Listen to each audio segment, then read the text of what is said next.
নিজের জীবনের ঝুঁকি নিয়ে জনমানুষকে বড় ক্ষতির হাত থেকে রক্ষা করেছেন চট্টগ্রামে বিধ্বস্ত বিমান বাহিনীর প্রশিক্ষণ যুদ্ধ বিমানের 2 পাইলট। এর মধ্যে একজন বেঁচে গেলেও আরেকজন হারিয়ে যান চিরতরে। এদিকে 11 ঘণ্টা চেষ্টার পরে বিধ্বস্ত বিমানটি উদ্ধার করেছে নৌবাহিনীর উদ্ধারকারীরা। মর্মান্তিক এই ঘটনার আদ্যোপান্ত জানাচ্ছেন মোহাম্মদ সোহাগ বিশ্বাস। চাইলেই নিজের জীবন বাঁচাতে পারতেন।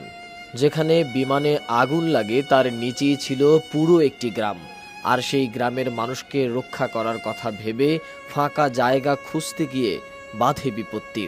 অনেক দেরি হয়ে যায় ততক্ষণে। অবশেষে সবাইকে বাঁচিয়ে নিজেদের জীবন বাঁচাতে নদীতে ঝাঁপ দিলেও শেষ রক্ষা হলো না। একটি তাজা প্রাণ ঝরে যায়, মৃত্যুর কোলে ঢলে পড়েন স্কোয়াড্রন লিডার ওয়াসিম জাওয়ায়েদ।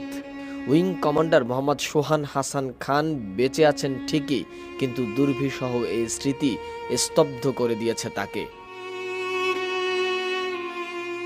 এদিকে দীর্ঘ 11 ঘণ্টা পর চট্টগ্রামের কর্ণফুলী নদীর তলদেশ থেকে বাংলাদেশের বিমান বাহিনীর বিধ্বস্ত বিমানটি উদ্ধার করেছে নৌবাহিনীর উদ্ধারকারী জাহাজ বলবান।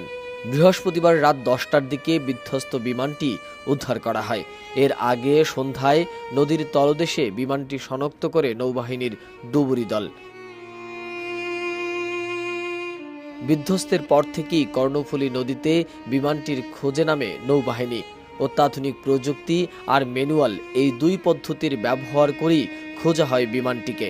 বিমানটি পরিদর্শন করেছেন ঊর্ধ্বতন কর্মকর্তারা। বর্তমানে বিমানটি বিমান বাহিনীর কাছে হস্তান্তর করার প্রক্রিয়া চলছে। বঙ্গোপসাগর আর কর্ণফুলী নদীর মোহনা হওয়ায় নদীর তলদেশ খুব গভীর। এজন্য এটি খুঁজে পেতে বেশ বেগ পেতে হয়েছে নৌবাহিনীকে। বিমানটি দ্রুত শনাক্ত করতে না পারলে এ পথে জাহাজ চলাচলে বিঘ্ন করতে পারত। এছাড়াও এ পথেই দেশি বিদেশি বহু জাহাজ চট্টগ্রাম বন্দরে ফেরে।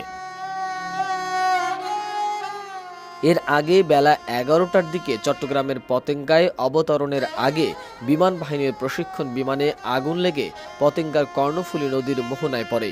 আইএসপিআরের তথ্য বলছে, বিমান বাহিনীর ইয়ার্ক 130 প্রশিক্ষণ বিমানটি যান্ত্রিক ত্রুটির কারণে দুর্ঘটনায় পড়ে।